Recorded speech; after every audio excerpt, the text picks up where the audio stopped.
श्री स्वामी समर्थ. मी आज बनवते घावणं. हा तांदळाचा पीठ, मीठ आणि पाणी असा व्यवस्थित मिक्स करून घेऊया. आणि नंतर ह्या भिड्यात कांद्यात तेल लावून घेतले. आणि आता आपलं घावणं भिड्यावर घालतो. बघा तसे जाळीदार घावणं उरलेले असतात. 2 मिनिटासाठी त्या झाकण ठेवलेला असा. गॅस पास केला.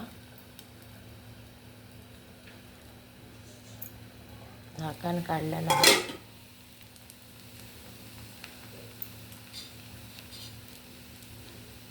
बघा मित्रांनो, कसं जाळीदार घावणं तयार झालं.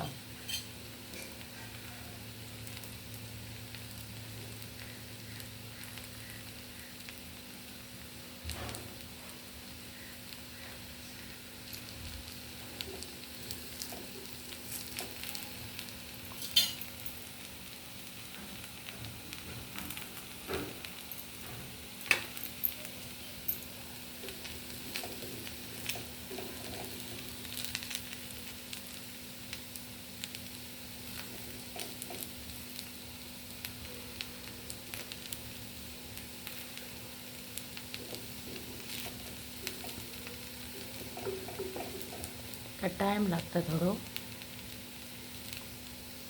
हे असे घावणे तयार होतात. बघा कसे दिसतात, जाळीदार.